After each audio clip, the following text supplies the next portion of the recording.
The Colts host the Titans this weekend, and although these two teams just played a month ago, there's still plenty that needs to be addressed before Sunday afternoon. Let's get to it.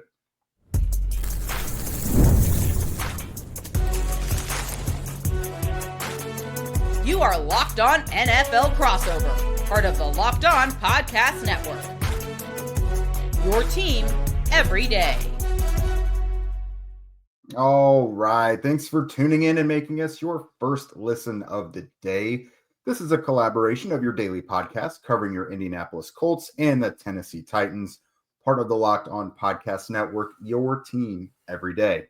Crossover Thursday, as always, is presented by Prize Picks.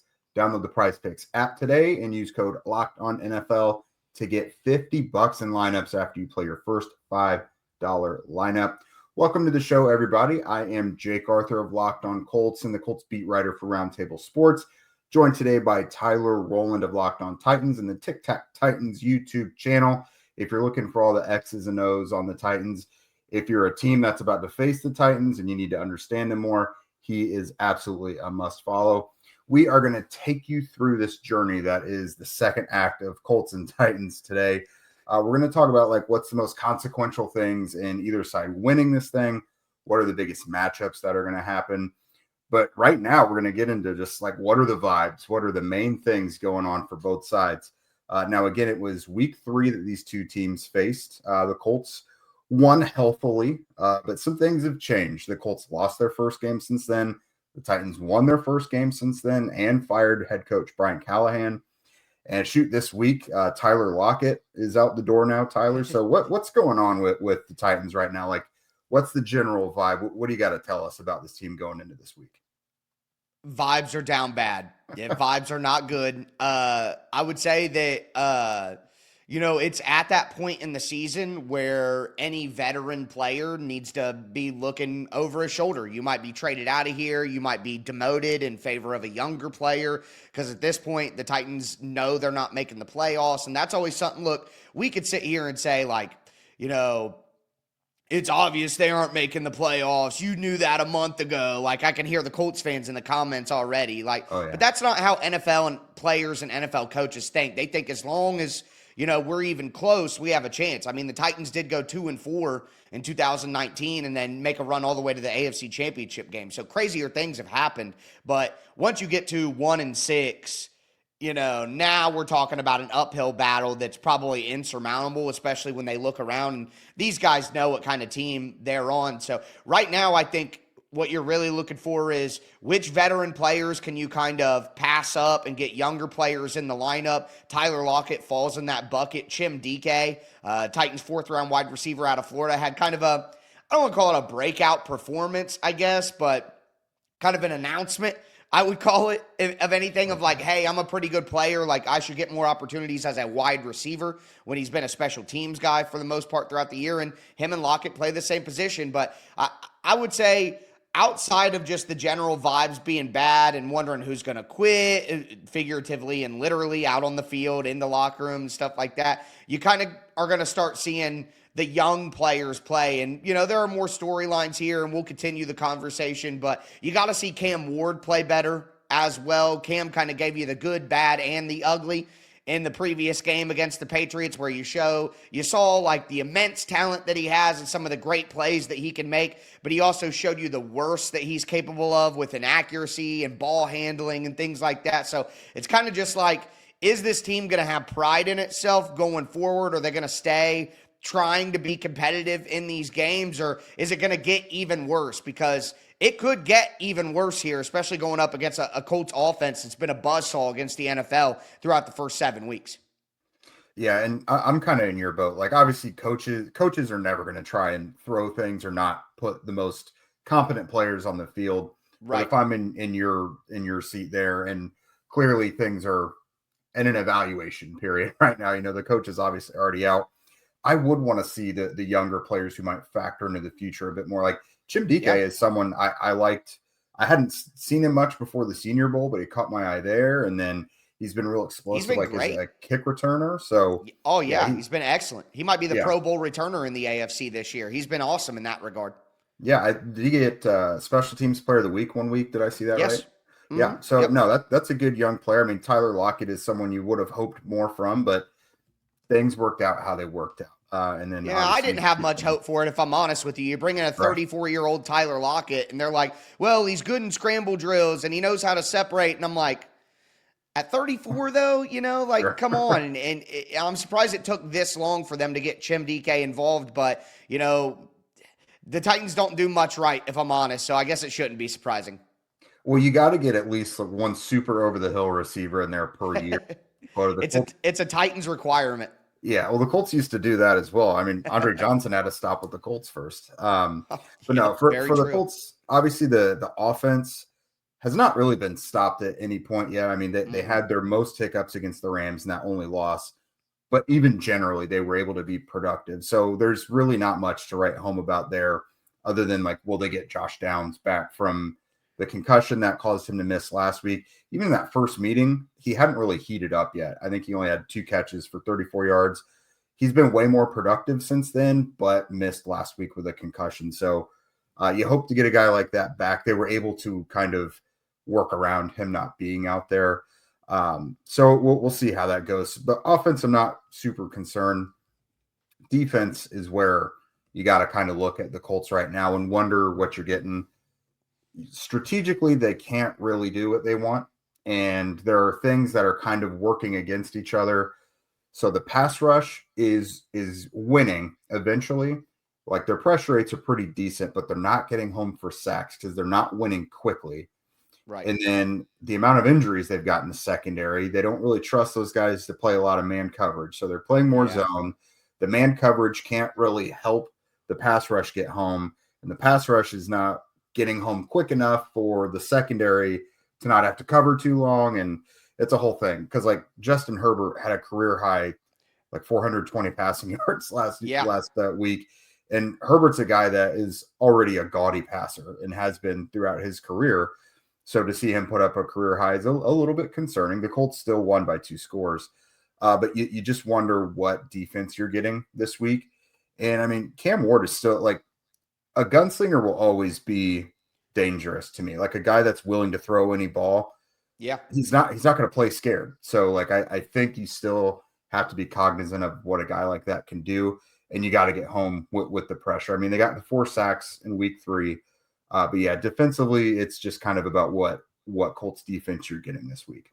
And I know this sounds crazy, but in that matchup in week 3, I would say it was one of the best Titans offensive line performances of the year. Now, Latu wasn't out there, so, that obviously is going to make it more difficult. But the Titans gave up 4 sacks, and 2 of them were probably Cam Ward's fault explicitly for not getting rid of the football quicker, which is something that, rookie quarterbacks do struggle with, is the speed of the game and being on time and all of that. So the Titans offensive line actually had a decent performance against the Colts, even though the Colts won by, 21 points in that one. So it's fair to look at that and wonder how the Colts will respond in this matchup and if they can take more advantage of an offensive line that struggled.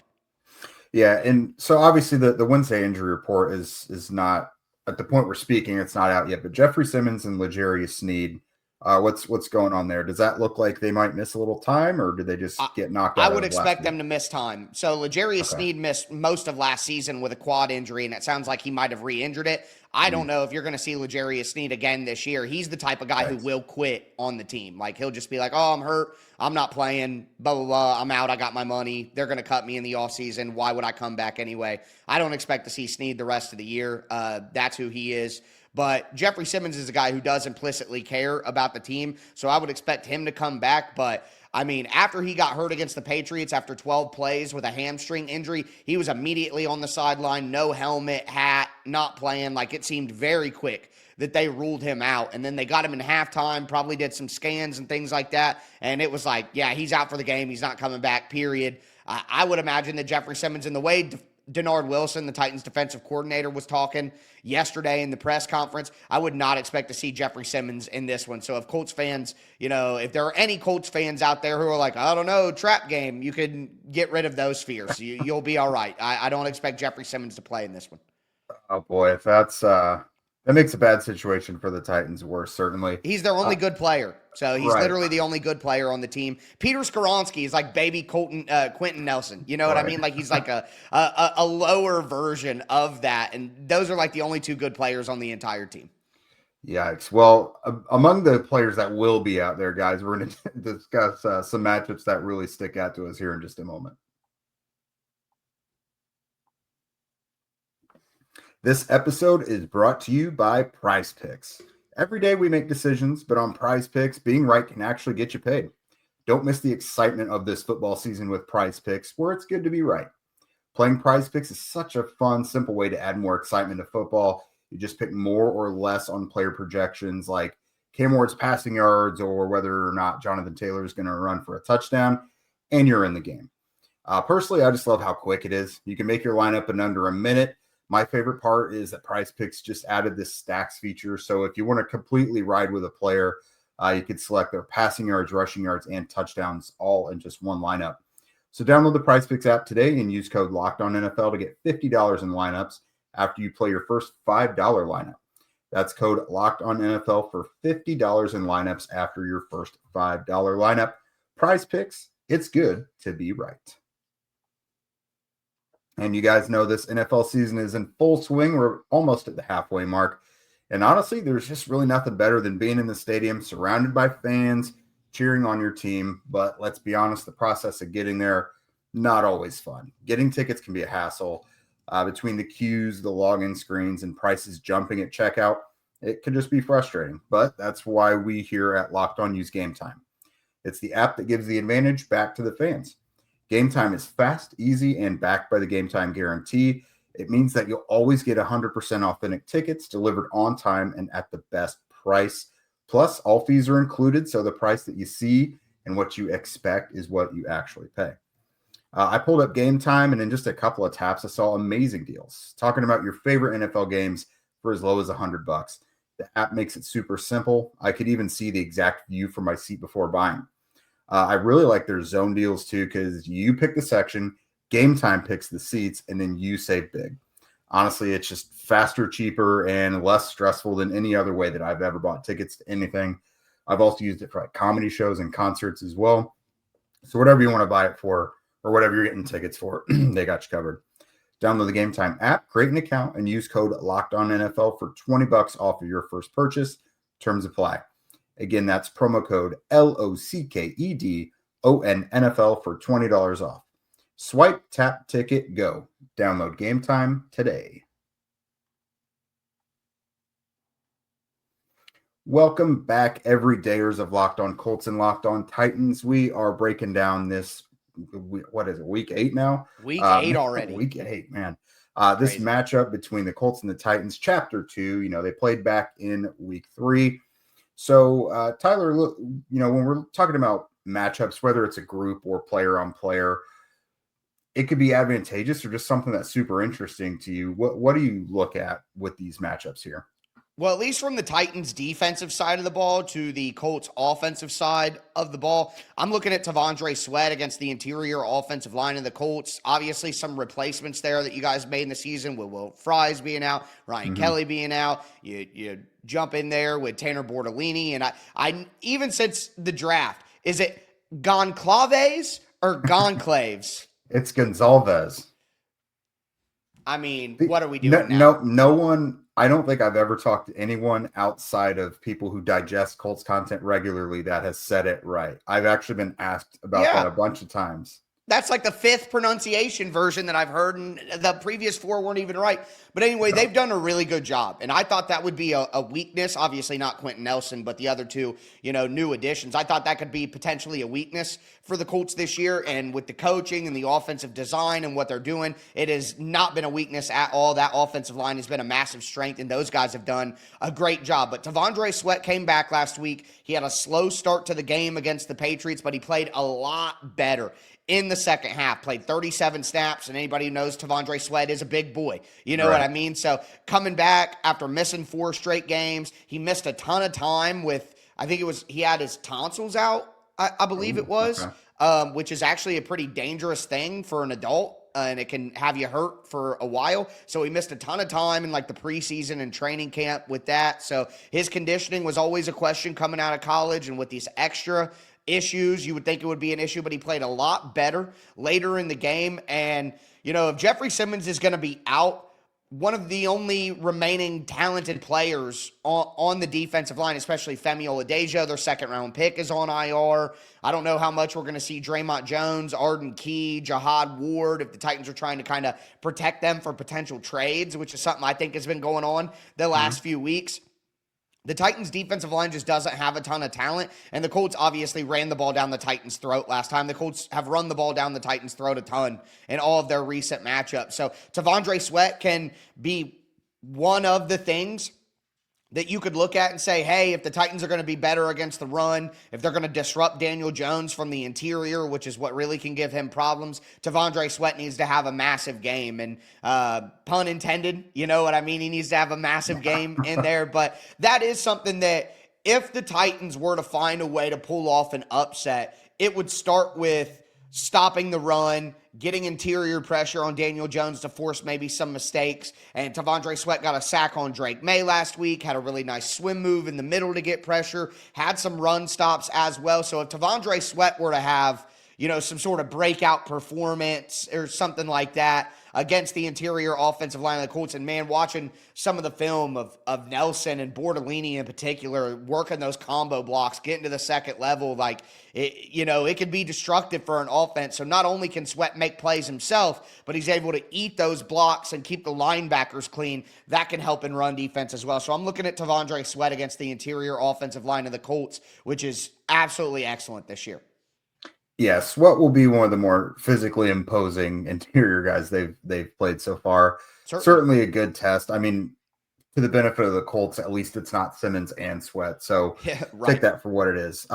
One that kind of caught my eye was Tyler Warren versus the Titans back seven. So he had his least productive game of the season so far, 3 for 38 back in week 3. Mm-hmm. I don't, looking back, I don't know if it was necessarily they just kind of decided to shift some focus to him, or he just wasn't as much part of the plan, or just wasn't getting the ball as much. But I'm curious to see if he steps back up to more of like the 6-catch, 60-yard area, which is more of his average, because he's obviously the biggest X factor, both as a blocker in that diverse run game that the Colts run, but also, last week they had these bootlegs where he had 29-yard a catch and run twice on it in critical times.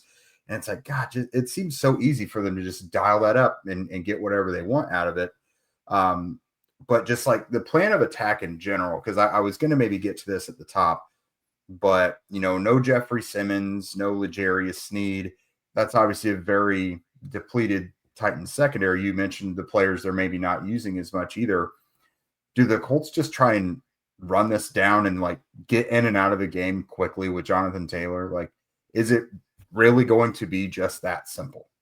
I think it is. I think it can be that simple. The Titans have a bottom 5 run defense, and the problems with the run defense not only are not getting fixed, but they're going to get worse with no Jeffrey Simmons. You know what I mean? And I think one of the big problems with the Titans run defense is the linebackers and the safeties have been terrible. Like Cody Barton, really cool personality, the mic'd up videos in the preseason. He's helping guys. He's teaching. He seems like a lively personality, all that. Seems like a really fun guy to have on your football team until you watch him play. And I got to give credit to my guy, Will Lomas, who writes for Titan Size. He said it online, and I keep repeating it because it's so right. Cody Barton runs like he has glass in his cleats. Like, he is so slow. He can't get off blocks. He is just not getting downhill whatsoever. And when you can't get downhill to win with speed and you can't get off blocks, you just can't win. And he's getting moved around. And Cedric Gray, the Titans' second-year linebacker, has been fantastic this year. Yeah. But he's the only real run and chase linebacker that they have. So if you run away from him or you can get somebody to his body first,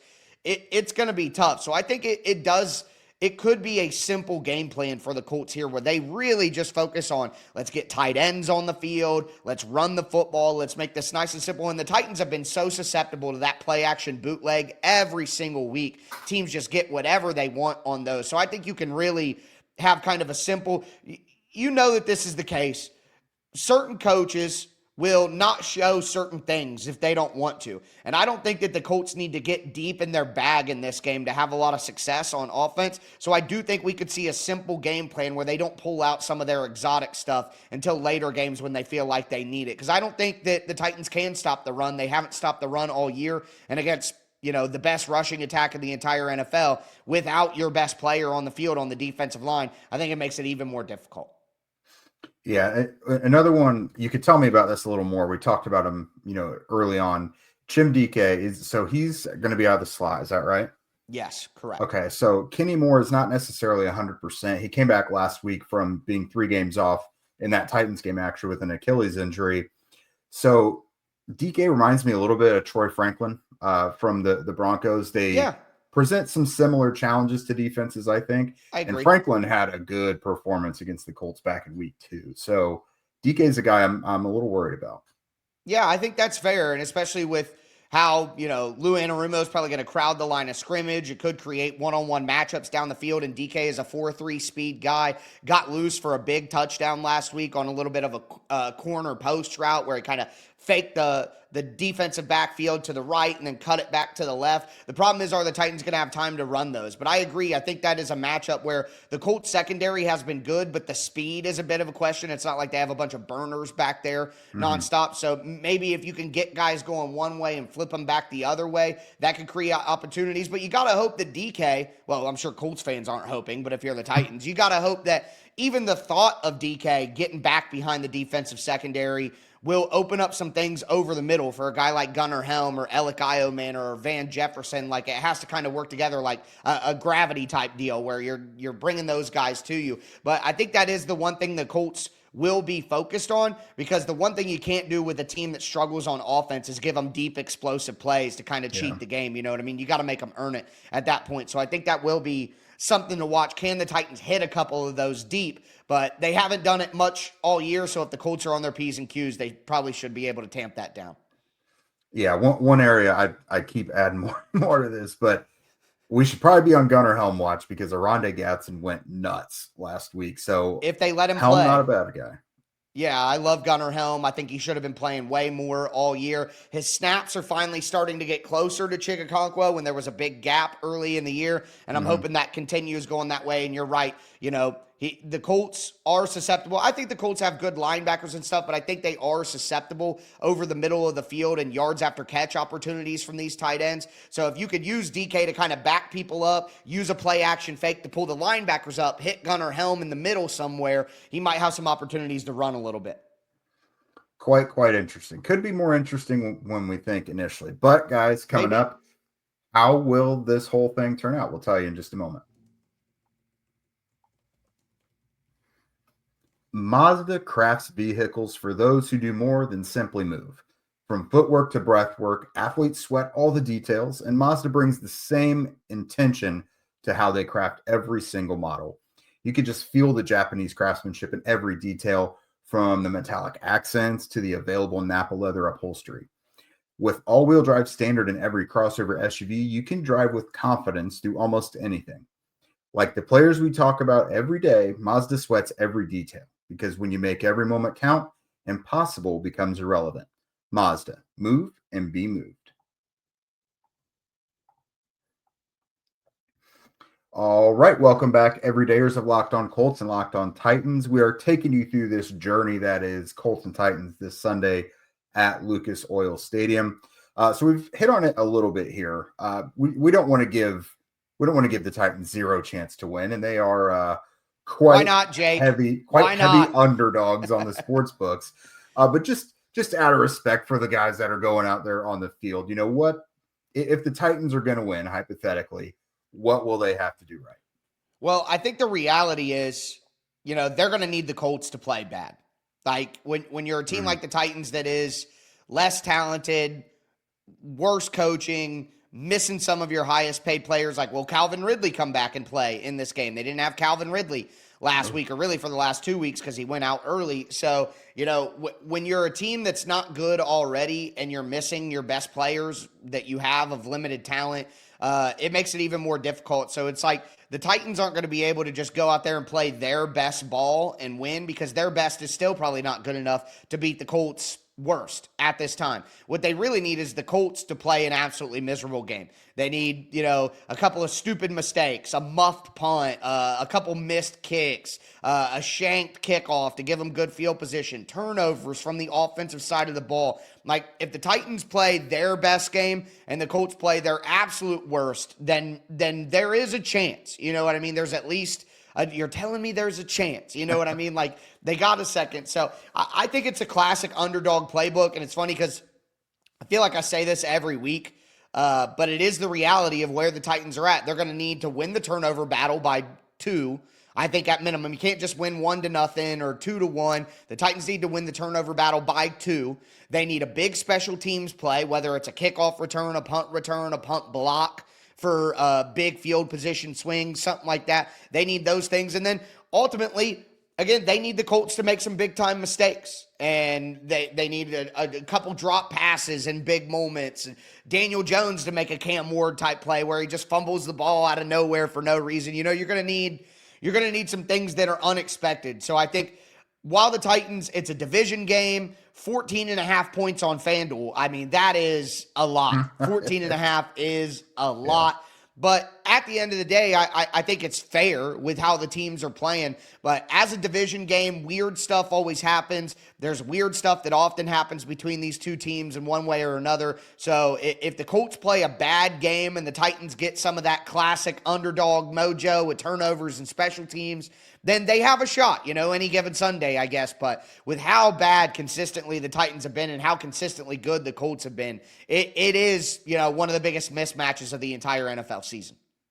Yeah, there's not many other ways to paint it. For the Colts, I do think they would have to have basically a game like they had against the Giants at the end of last season. There was zero reason for the Colts to lose that game, but it's like they didn't even get off the bus. And every positive thing that could happen for the Giants did happen, and everything the Colts could do wrong, they did it. So it probably would be something like that. But, the Titans, they were a team that took advantage of like what the Cardinals, when the Cardinals were melting down in the second half, that's how the Titans came back and won. So just taking advantage of opportunities and the weird bounces going your way, like that interception that was fumbled into the end zone and Tyler Lockett, like the weird stuff like that, like you mentioned, the hidden points, like the special teams, those weird misnomers there.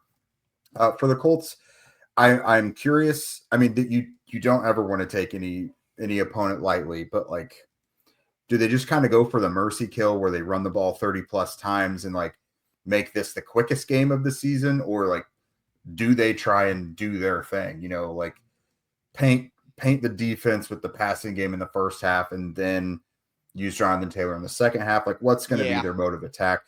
I would run it 30 times, establish Taylor and Amir Abdullah, whatever running backs they're going to have available to them, because they've had some injuries behind Taylor. Get those guys going early and often. Defensively, make the pressures count. Again, I had mentioned the zone defense is not really allowing the pass rush to have a lot of time to get to quarterbacks. They're getting pressured, but they're getting rid of the ball first. So make those pressures count. They got to Ward 4 times back in week 3. Just do that again. J.C. Latham didn't play in that matchup, so that kind of changes things a little bit. Let's see. I also think, again, a hidden thing is keeping Tyjae Spears and Pollard in check a little bit. Spears wasn't in that first matchup, and he historically plays the Colts pretty well. So if I'm the Colts, those are kind of the biggest things I've got my eyes on. Yeah, I mean, that's completely fair. As long as they play a clean game, the odds are they should be able to kind of salt it away by the fourth quarter at least. And the Titans have been a team that really struggles in the first quarter, despite last week they had a good performance and made people believe. The Titans always do just enough. You could go into the game thinking, oh, the Titans are going to lose this one. There's no way they're winning. And then they'll do something like come out and get out to a 10-3 lead or 13-3 lead, and you're like, oh, they can win. And then they lose by 20 again. And they somehow they do just enough to find a way to make you mad, even when you don't think that they have a chance. So I could see something like that happening there. But the Colts should be able to, get enough of a lead by halftime where they can kind of pull back a little in the second half. And the low possibility that they make massive mistakes goes down even more when you go to a conservative game plan, if it's possible. So I think that's what the Colts are hoping for game script-wise. Yeah, they always prefer to get into that milking the clock scenario in the second half. That's Shane's ideal scenario each and every week. So if they get that early lead, I would certainly expect to see that. All right, everybody. So hopefully we have set the table for you well. We'll obviously have more content for you guys before the game. Thanks again for making Locked On Colts and Locked On Titans your first listen of the day. And obviously, we're in the throes of the NFL season. So for your next listen, get a double dose of the Locked On NFL podcast. Hey. Tyler, right here, is going to give you a shot of espresso to start your football day, while our guy Tony Wiggins from Locked On Jaguars takes you into the barbershop for the smoothest breakdowns to end the day. Find Locked On NFL on YouTube or wherever you listen to podcasts. If you guys don't already, follow us on social media at Jake Arthur NFL and at Tic Tac Titans. YouTube, wherever you listen to podcasts, all that good stuff. We would love those follows and the ratings and reviews as well. Helps us get up the charts, get more eyes and ears on us. And with that, you guys have a great week, and we'll see you tomorrow.